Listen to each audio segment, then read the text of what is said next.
Hello student, तो कैसे हैं आप लोग। चलिए, आशा करते हैं कि झारखंड के जितने भी बच्चे हैं सभी से मेरा उम्मीद है कि बहुत अच्छे होंगे। और ऊपर वाला से मैं यही आशा करता हूं कि आप लोग का एग्जाम 2026 बहुत अच्छा सभी का जाएगा और सभी बच्चे बहुत अच्छा से तैयारी कीजिए। और मैं फिर से आ गया हूं आप लोग के बीच केमिस्ट्री का MCQ क्वेश्चन, 40 MCQ क्वेश्चन को लेके आया हूं। और यहां से हम लोग का फिजिकल का क्वेश्चन को देखते हुए रिलेटेड उसी के आधार पर किया जाएगा। मैं आशा करता हूं कि 40 में आप लोग सभी क्वेश्चन को अच्छा से समझिए और अच्छा से अनुमान लगा के आप MCQ को मारिएगा, क्योंकि MCQ आप पर डिसाइड करेगा कि आप कितने अच्छा से तैयारी किए हैं। याद रखिएगा, MCQ बाबू आप लोग का जो आने वाला है वो सिर्फ और सिर्फ थ्योरी बेस से आने वाला है।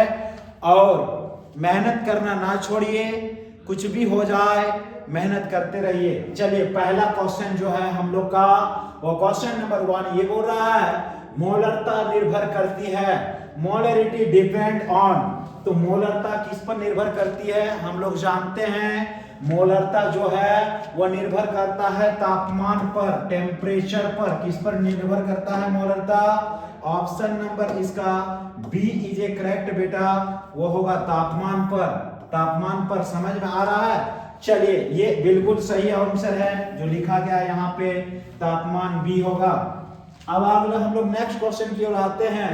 वो क्वेश्चन है मोलरता की इकाई होगी। छोटा छोटा क्वेश्चन पूछा जाएगा। देखिए, ये क्वेश्चन सॉल्यूशन से है और याद रखिएगा कि छोटा छोटा क्वेश्चन को आप गलत करके आइएगा। अगर पढ़ के नहीं जा रहे हैं बेटा, याद रखिएगा तो 100% चांस है कि गलत होगा।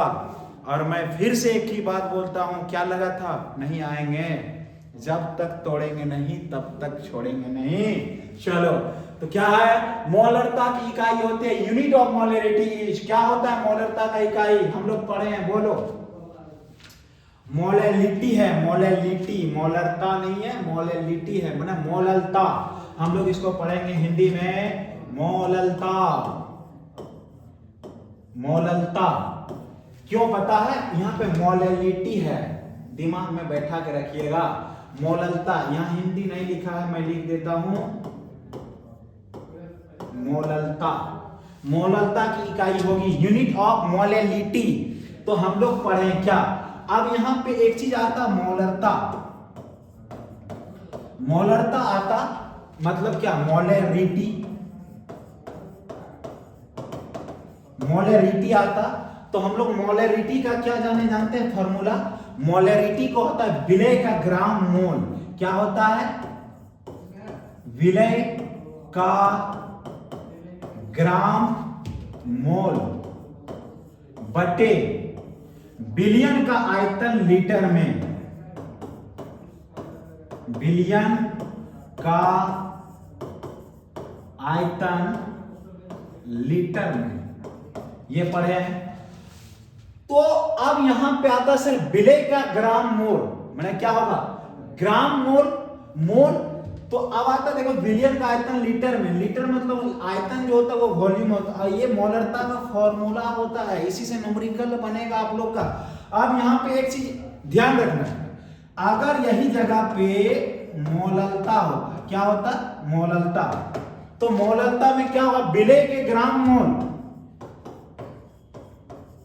विलय के ग्राम मोल बटे विलायक का द्रव्यमान केजी में। विलायक का द्रव्यमान केजी में।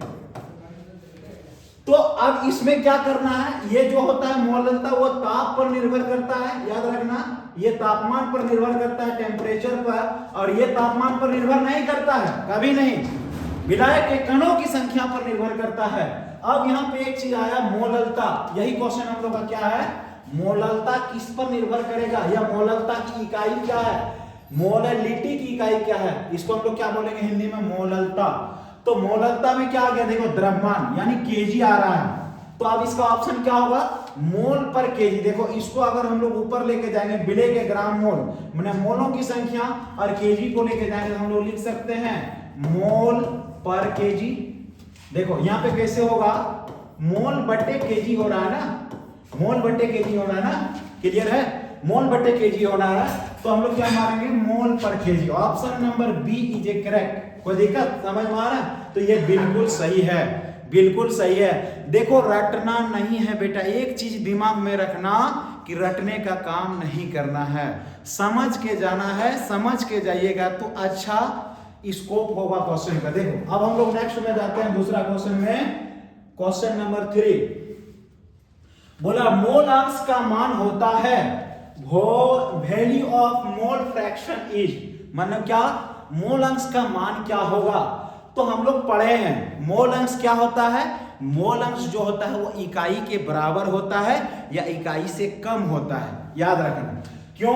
क्योंकि मोल अंश का फॉर्मूला जो होता है वो कोई भी, हम लोग मान के चलो कि एक एग्जांपल से समझते हैं कि ये कागज है, इस कागज को अगर हम लोग दो भागों में डिवाइड कर देंगे, यानी इस कागज को अगर हम लोग टुकड़ा कर देते हैं, अगर इसको हम लोग टुकड़ा कर देंगे और पुनः जोड़ेंगे तो ये इकाई के बराबर हो जाएगा। तो इसका फॉर्मूला होता है, देखो इतना अभी नहीं होगा क्योंकि एमसीक्यू के जैसा ही थोड़ा बहुत समझना है। मतलब क्या, देखिए ये जो है एक कंपोनेंट्स एक्स ए है प्लस जैसे एक्स बी रहेगा, वो दोनों क्या होगा इकाई के बराबर होगा, यही याद रखना है दिमाग में बैठा के, या इकाई से कम होगा। तो देखिए ऑप्शन में है 0 से 1 के बीच, 1 से अधिक कभी नहीं होगा, 1 से अधिक, फिर बोला 0 से कम, 0 से कम भी नहीं होगा और अनंत भी नहीं होगा।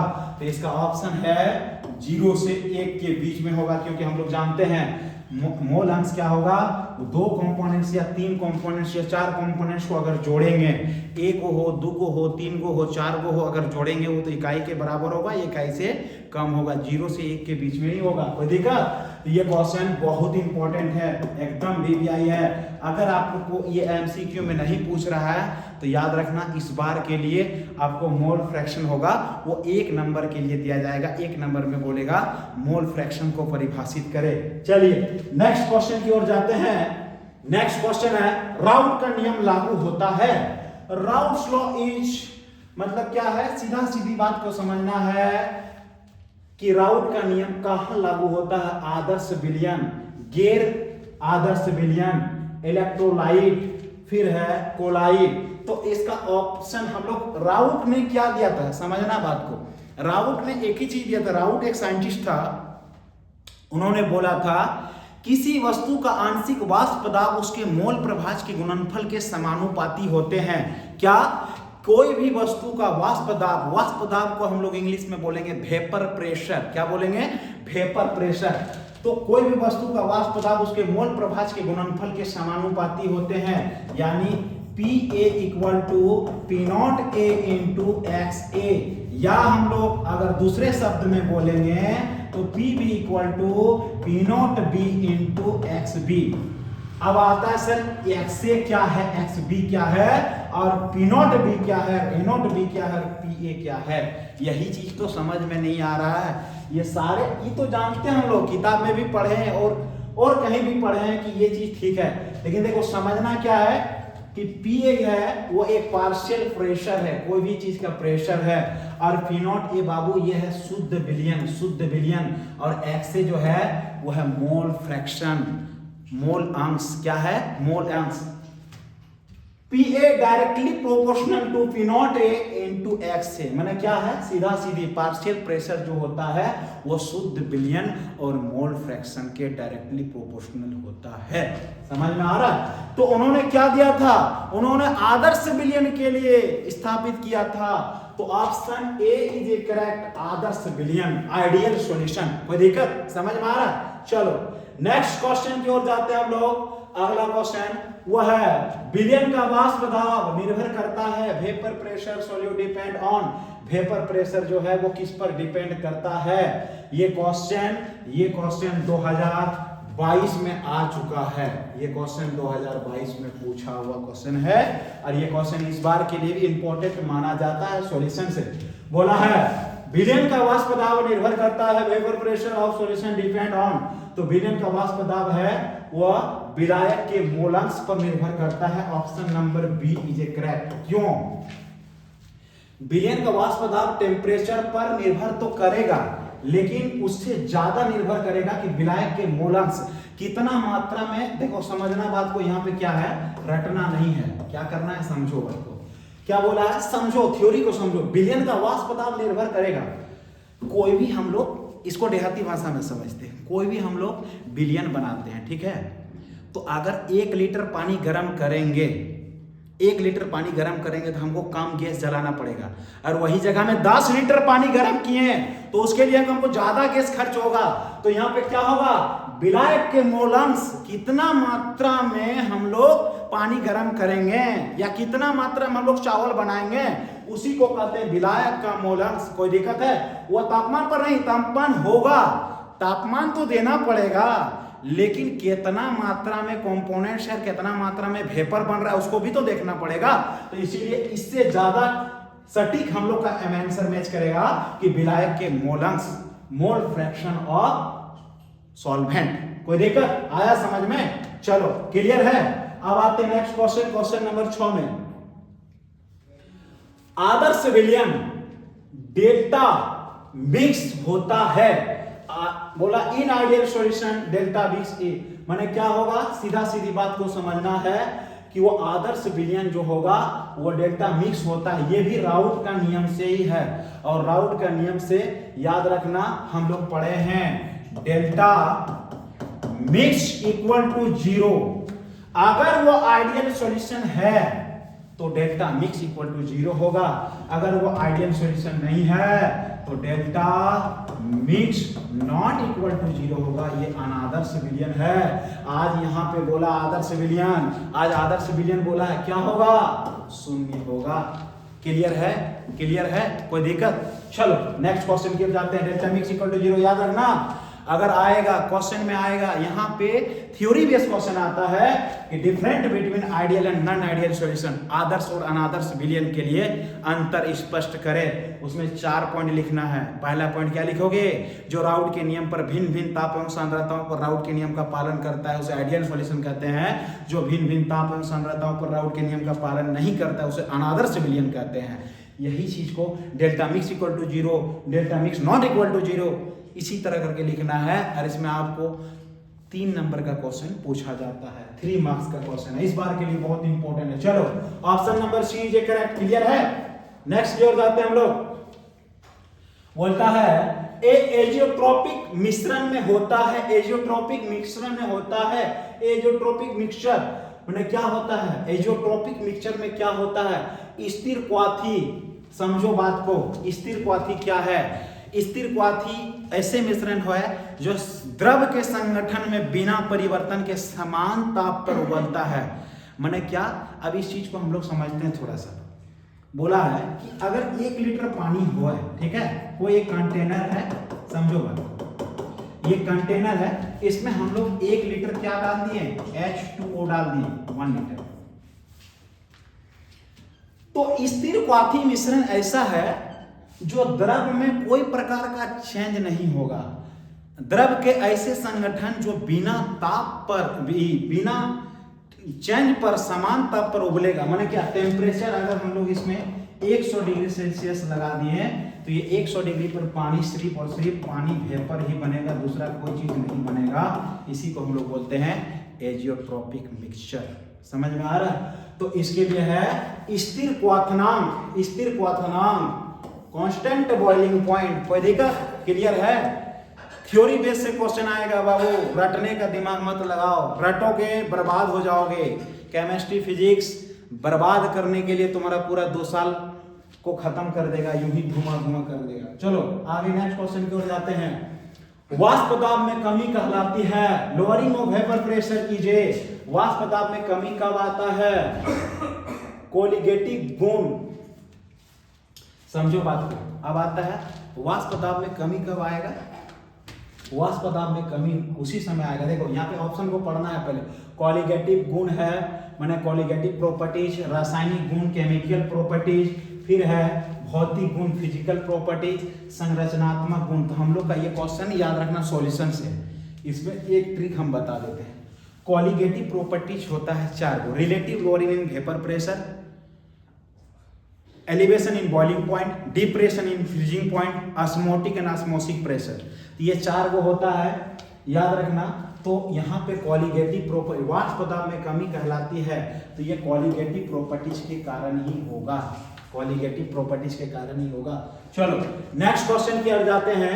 कौन सा कॉलिगेटिव गुण है, विच इज कॉलिगेटिव प्रॉपर्टीज, मैंने क्या, उबलना मैंने बॉइलिंग पॉइंट, दूसरा क्या है हिमांक अवनमन, तीसरा क्या है घनत्व, चौथा क्या है, देखो याद रखना। अभी हम तुरंत बोले, अभी तुरंत हम रिलेटिव, अभी हम तुरंत क्वेश्चन को रिपीट किए कि कॉलिगेटिव प्रॉपर्टीज कितना होता है, 4 गो होता है।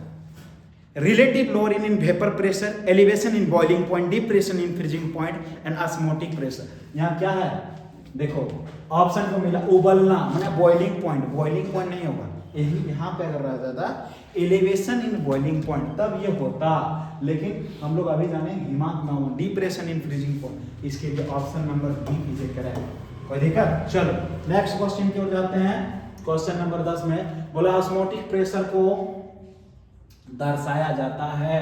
ऑस्मोटिक प्रेशर कैसे दर्शाएंगे, कैसे होगा?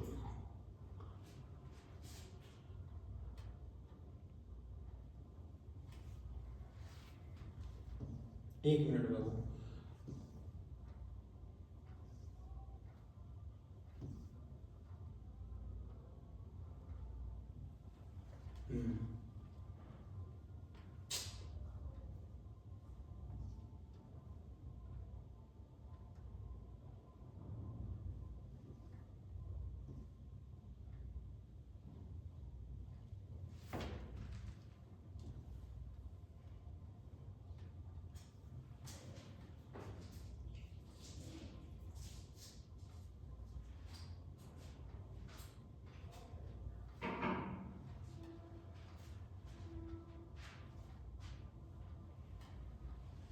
चलो देखो थोड़ा सा सिस्टम में दिक्कत हो गया। देखो ऑस्मोटिक प्रेशर को दर्शाया जाता है, तो ऑस्मोटिक प्रेशर को दर्शाते हम लोग पाई से डिनोटेट करते हैं, याद रखना। इसका इकाई जो होता है वो पाई होता है। ये आपको इस तरह का दिख रहा है, ये गलत है, थोड़ा सा टाइपिंग में मिस्टेक हुआ है, इसको पाई लिख लेना। ऑस्मोटिक प्रेशर को पाई से दर्शाते हैं। चलो नेक्स्ट क्वेश्चन की ओर जाते हैं। बोला भांट ऑफ फैक्टर का मान निर्भर करता है।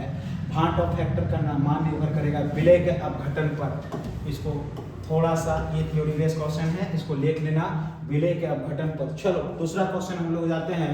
दूसरा क्वेश्चन है इलेक्ट्रोलाइट विलयन में आई का मान होता है। इलेक्ट्रोलाइट सॉल्यूशन वैल्यू ऑफ आई जो होता है वो 1 से अधिक होगा। इलेक्ट्रोलाइट विलयन में 1 से अधिक होगा। ये किसमें, ये सिर्फ सॉल्यूशन में, इलेक्ट्रोकेमिस्ट्री में फिर अलग होगा इसका मान, याद रखना। इलेक्ट्रोलाइट विलयन में 1 से अधिक। चलो नेक्स्ट क्वेश्चन की ओर जाते हैं, टाइम को लॉस ना करते हुए। उबलना वृद्धि का सूत्र होता है। उबलना का फॉर्मूला बोला है। देखो उबलने का फॉर्मूला हम लोग जानते हैं, कोई भी चीज उबलेगा उसके लिए हम लोग जानते हैं डेल्टा टीबी इक्वल टू के B into M.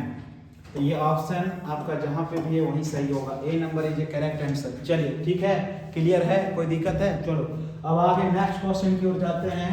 Next question की ओर जाते हैं। हिमांक अवनमन निर्भर करता है। Depression in freezing point depend on. हिमांक अवनमन किस पर निर्भर करेगा, किस पर निर्भर करेगा?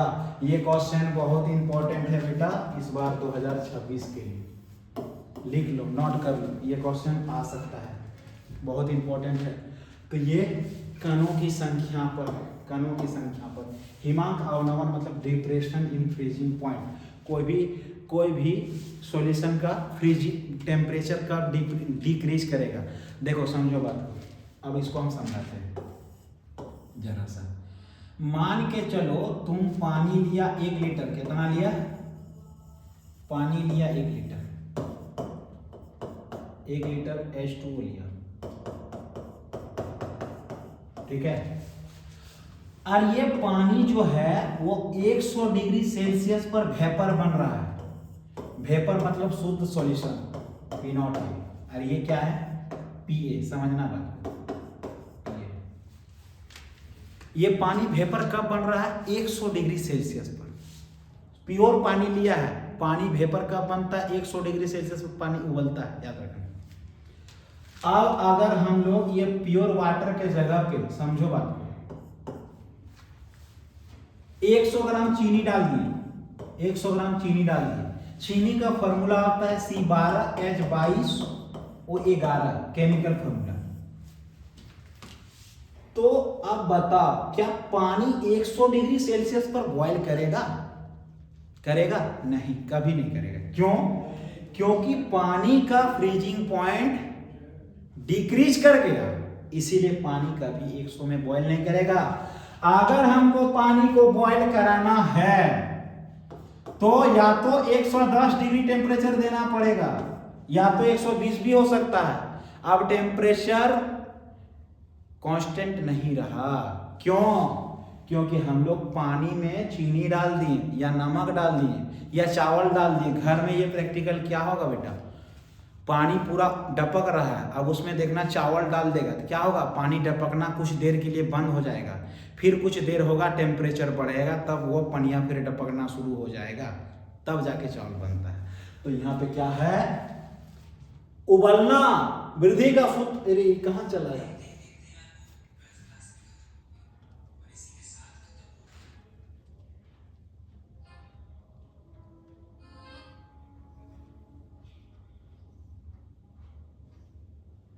ये मक्खी सब जरा डिस्टर्ब कर देता है, मक्खी सब।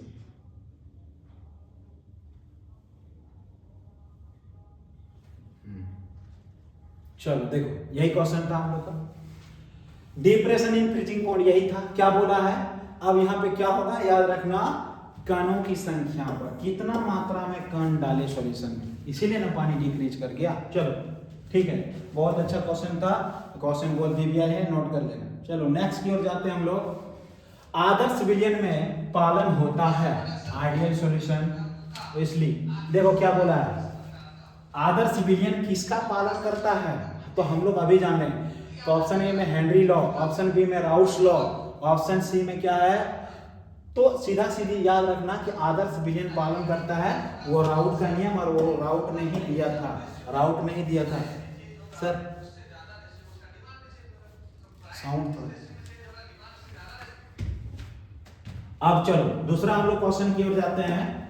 वो क्वेश्चन है ऑस्मोटिक होता है, क्या है ऑस्मोटिक, क्या है याद रखना, पारगम्य में झिल्ली अर्ध, तो हम लोग सॉल्यूशन में पढ़े हैं ऑस्मोटिक प्रेशर जो होता है वो अर्ध पारगम्य झिल्ली होता है। क्या अर्ध पारगम्य झिल्ली का मतलब क्या होता है, चना को भिगोने दे दोगे रात में तो चना देखना धीरे धीरे सुबह क्या होगा कि चना के अंदर पानी आ जाता है, जिसके कारण चना का साइज बढ़ जाता है। किशमिश को रात में भिगोने दे दोगे तो सुबह क्या होगा, किशमिश का साइज बढ़ जाता है। तो उस पर क्या होता है पता है, चना में अगर अर्धपारगम्य झिल्ली नहीं होता तो चना कभी उसका साइज ना बढ़ता, ना चना पानी में डिजोल्व होता। चना में पानी डिजोल्व होता, ना किशमिश में पानी डिजोल्व होता है। समझ में आ रहा है? तो वो किसके कारण होता है, ऑस्मोटिक प्रेशर, जिसको बोलेंगे अर्धपारगम्य झिल्ली, अर्धपारगम्य झिल्ली। Option number B is A correct. चलो नेक्स्ट क्वेश्चन की ओर जाते हैं। क्वेश्चन नंबर बोला है ऑस्मोटिक प्रेशर है, osmotic pressure is a, osmotic pressure क्या है, ऑस्मोटिक प्रेशर एक कॉलिगेटिव गुण है, कॉलिगेटिव प्रॉपर्टीज है, कॉलिगेटिव प्रॉपर्टीज है। सॉल्यूशन का क्वेश्चन है बेटा, याद रखना बहुत इंपॉर्टेंट है। चलो मोलरता की इकाई है, देखो आ गया क्वेश्चन। पहले हम लोग का क्या था मोलरता, अब आया मोलरता की इकाई है। तो मोलरता का इकाई क्या होगा, मोल पर लीटर। मोल पर लीटर कहाँ है, option number C is correct. ये बी है, बी गलत है, वहाँ ऑप्शन बी में दिया है, ये गलत है, बिल्कुल गलत है। ऑप्शन नंबर सी होगा मोल पर लीटर, मोल पर लीटर लिख लो। मोल, मोलरता की ऐसा यूनिट होगा वो मोल पर लीटर, मोल पर लीटर। क्यों? क्योंकि हम लोग जानते हैं मोलरता का फॉर्मूला होता है विलेय का ग्राम मोल बटे बिलियन का आयतन लीटर में। आयतन का बात आएगा तो लीटर आ गया, लीटर को ऊपर में ले जाएंगे तो -1 हो जाएगा। चलो ये होगा ऑप्शन नंबर सी, ये भी गलत है, सुधार लेना। चलो अब आते हैं नेक्स्ट क्वेश्चन में क्वेश्चन नंबर 13 पे। शुद्ध विलायक का वाष्प दाब होता है, शुद्ध विलायक का वाष्प दाब क्या होगा, हर हमेशा अधिक होगा। Vapour pressure of pure solvent is, वह हर हमेशा मैक्सिमम होगा। क्यों? क्योंकि शुद्ध विलयन जो बनता है वो एक बॉयल करके ही बनता है, तो शुद्ध विलायक का वाष्प दाब हर हमेशा अधिकतम होगा। चलो नेक्स्ट क्वेश्चन की ओर आते हैं। क्वेश्चन नंबर 31 बोला है गैर उड़नशील विलय मिलाने से नॉन वॉलेटाइल सॉलिड क्या होता है, अगर हम लोग कोई भी सॉल्यूशन में नॉन वॉलेटाइल सॉलिड अगर डाल देंगे तो वाष्प दाब उसका घट जाएगा, वेपर प्रेशर डिक्रीज कर जाएगा। अभी हम लोग पढ़े डिप्रेशन इन फ्रीजिंग पॉइंट में, अगर कोई भी सॉल्यूशन में अगर दूसरे पदार्थ को डाल देंगे तो उसका प्रेशर क्या हो जाएगा, घट जाएगा, जिसके कारण उसका टेम्परेचर बढ़ जाएगा। टेम्परेचर बढ़ाना पड़ेगा तब जाके उस पर पानी या कोई भी चीज उबलना शुरू होगा। चलो नेक्स्ट क्वेश्चन की ओर जाते हैं। क्वेश्चन है हम लोग का 32 नंबर क्वेश्चन है, विद्युत या रासायनिक सेल किस ऊर्जा का रूपांतरण करता है।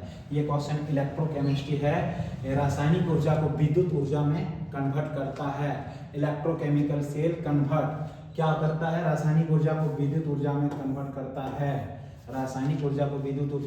करता है। चलो नेक्स्ट क्वेश्चन हम लोग जाते हैं। क्वेश्चन नंबर 33 बोला है डेनियल सेल में एनोड कौन है।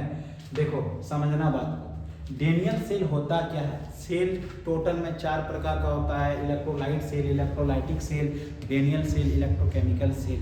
देखो समझो बात को कि डेनियल सेल क्या है। डेनियल सेल जो होता है वो एनोड क्या करता है, एनोड में जिंक होता है, याद रखना। क्यों? क्योंकि डेनियल सेल जो होता है एक ही सेल में सारे प्रकार का चीज को लिया जाता है। जैसे यहाँ पे हो गया, इसके बीच में एक सरंध्र पात्र को लगाया जाता है और यहाँ पे एक जिंक का रॉड रख दिया जाता है, यहाँ पे कॉपर का रॉड लग दिया जाता है, तो एनोड में हर हमेशा जिंक मेटल रहता है। ऑप्शन नंबर 3 ये करेक्ट, कोई दिक्कत। चलो नेक्स्ट क्वेश्चन की ओर जाते हैं। क्वेश्चन नंबर 34, डेनियल सेल में कैथोड पर होता है। डेनियल सेल में कैथोड पर, बहुत ही इंपॉर्टेंट क्वेश्चन है। डेनियल सेल में कैथोड पर हर हमेशा अपचयन होगा। अपचयन मतलब रिडक्शन होगा। At cathode in Daniell cell माने क्या होगा, डेनियल सेल में हर हमेशा रिडक्शन होगा। चलो दूसरा क्वेश्चन की ओर जाते हैं। 30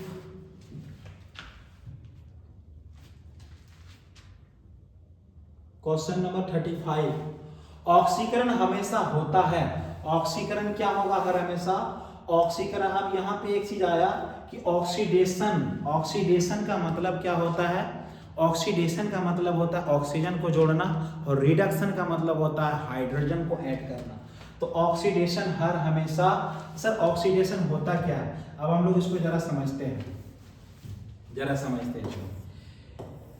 इलेक्ट्रोकेमिकल से या गैल्वेनिक सेल में हम लोग पढ़े हैं कि ये एक गैल्वेनिक नामक साइंटिस्ट थे जिसका नाम था एलेक्जेंड्रो वोल्टा। उन्होंने एक गैल्वेनिक सेल का निर्धारण किया और उन्होंने बोला, क्या बोला कि एक में हम लोग लेंगे 1 मोल ZnSO4 का विलयन और एक में लेंगे 1 मोल CuSO4 का विलयन, 1 मोल CuSO4 का विलयन।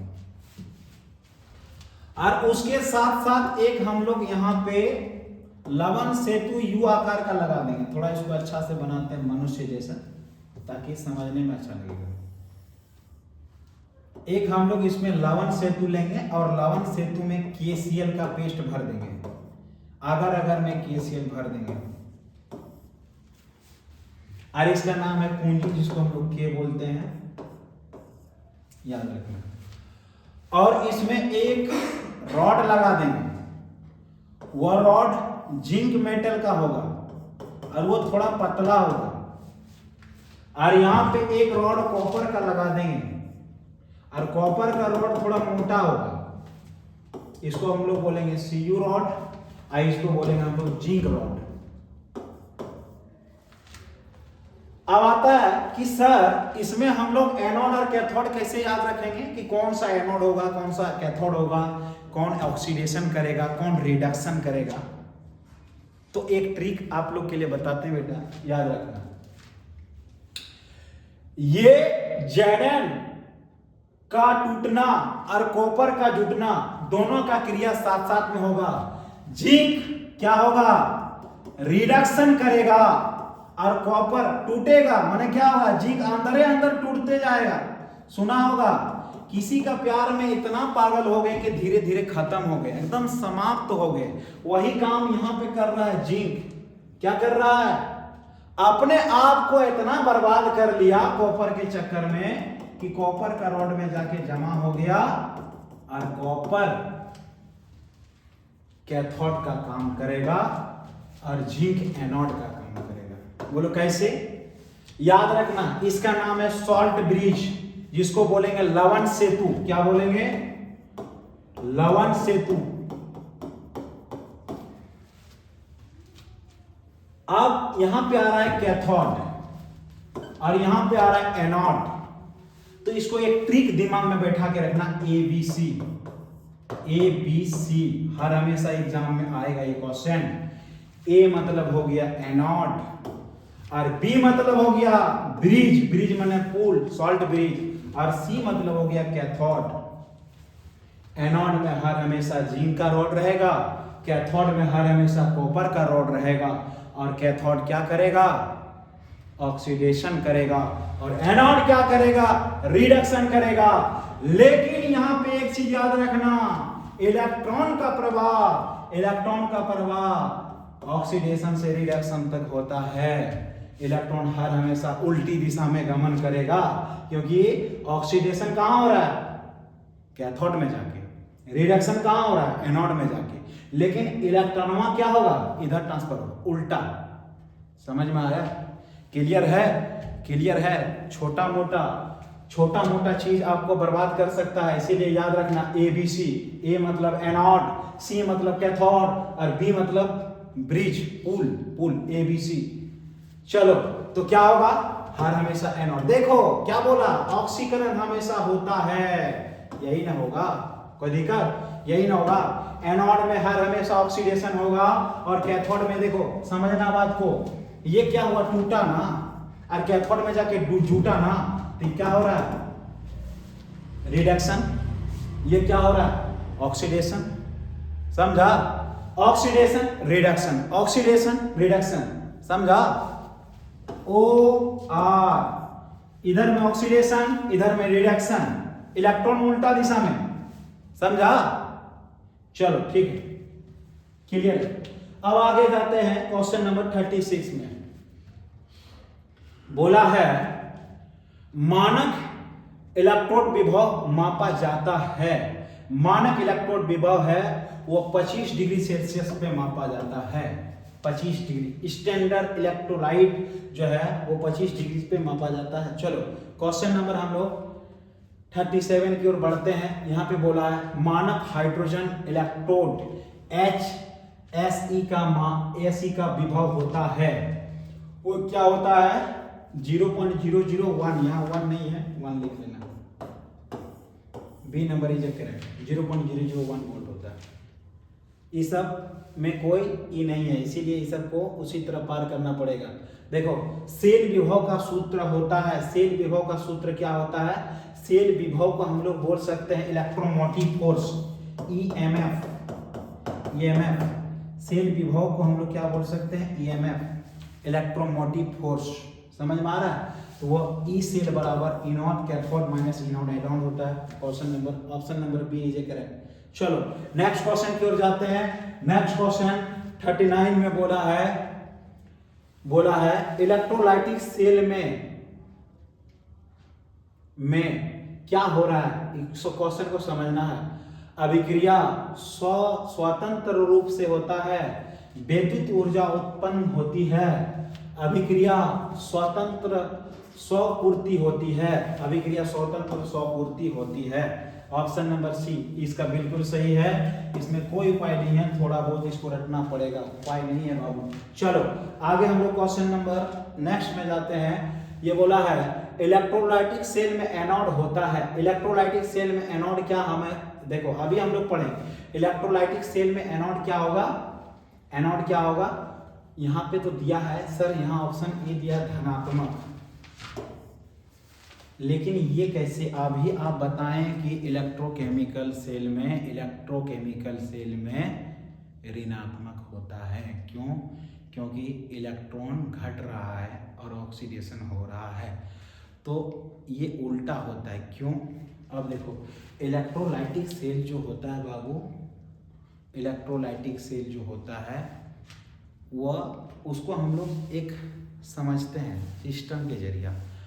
इलेक्ट्रोकेमिकल सेल जो होता है वो हम लोग खुद से तैयार करते हैं, और इलेक्ट्रोलाइटिक सेल जो होता है, जैसे फोन क्या है, एक इलेक्ट्रोलाइटिक सेल है, समझ में आ रहा है, तो वह हर हमेशा धनात्मक ही होगा, इलेक्ट्रोलाइटिक सेल हर हमेशा धनात्मक होगा। चलो इतने समझो, चलो ज्यादा समझोगे तो साइंटिस्ट बन जाओगे। आगे दूसरा क्वेश्चन देखते हैं।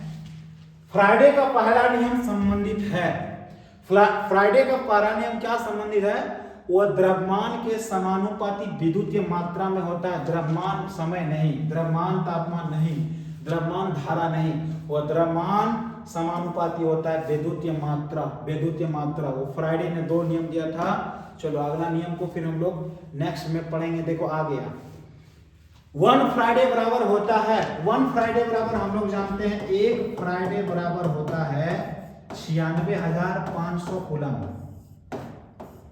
समझ में आ रहा है।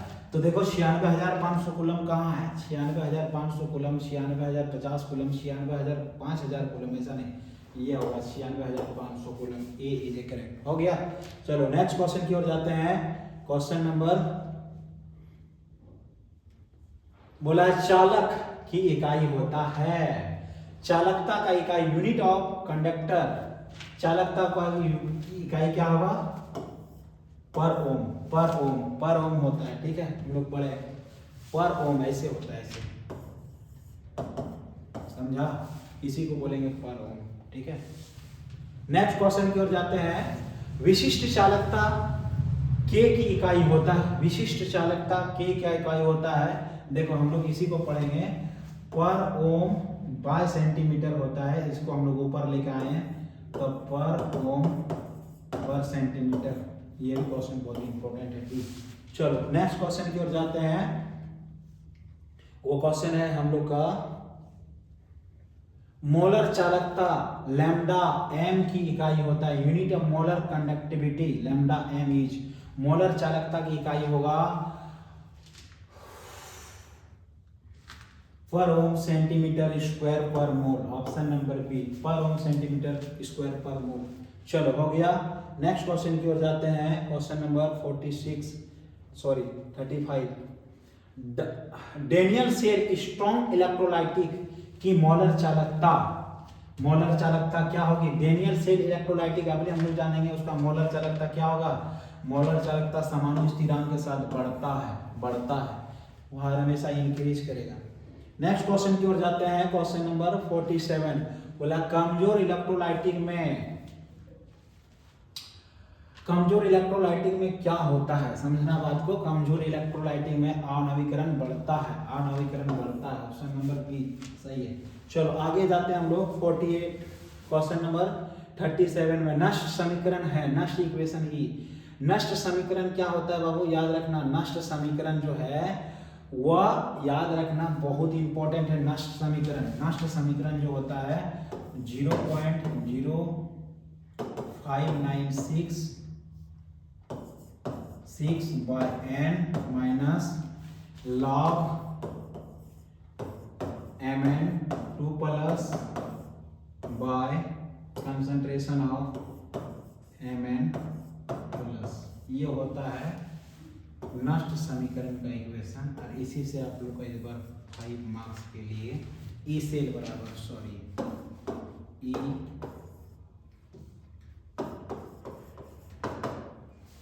यही फार्मूला होता है, इसी फार्मूला को यहाँ पे लिखा है, देखो 0.059 है बाय n, देखो है यहाँ पे, समझ में आ रहा है यहाँ पे, और ये log q दे दिया है, मतलब इसको हम लोग q मान लिए हैं, तो ऑप्शन नंबर ए करेक्ट हो गया। नेक्स्ट क्वेश्चन की ओर जाते हैं बाबू। सेल विभव का मान ऋणात्मक होने पर अभिक्रिया क्या होगा? 100 पूर्ति होगा, मतलब क्या होगा? 100 पूर्ति होगा। ये भी क्वेश्चन सही है, ये भी क्वेश्चन बहुत इंपॉर्टेंट है, इसको भी कर लेना। सेल विभव का मान ऋणात्मक होगा तो अभिक्रिया क्या होगा? अपने आप होने लगेगा। चलो आगे दूसरा क्वेश्चन की ओर जाते हैं। Question number 50। बैटरी का उदाहरण है। बैटरी का उदाहरण क्या है? बैटरी का उदाहरण हम लोग अभी तुरंत पढ़े, गैल्वेनिक सेल अभी पढ़े ना, electrolytic cell, electrochemical cell, galvanic cell, तो गैल्वेनिक सेल होगा। क्वेश्चन नंबर लास्ट है, और लास्ट में हम लोग जाते हैं, बोला है फ्यूल सेल का उदाहरण है। फ्यूल सेल का उदाहरण क्या है? फ्यूल सेल का उदाहरण है hydrogen oxygen fuel cell. Option number C is A correct. आगे हम लोग नेक्स्ट दिन इसी तरह महामैराथन क्लास को लेके आएंगे, और उसमें पूरा ऑर्गेनिक का आप लोग को बताया जाएगा। और एक चैप्टर बचा है जिसका नाम है केमिकल काइनेटिक्स, उसका भी क्वेश्चन करेंगे, और इसी तरह पढ़ाई करते रहना। चलो थैंक यू, धन्यवाद सभी को SPBS केमिस्ट्री क्लासेस से। और नेक्स्ट वीडियो हम लोग फिर लाइव सेशन में SPBS केमिस्ट्री क्लासेस में मिलेंगे। तब तक के लिए टेक केयर।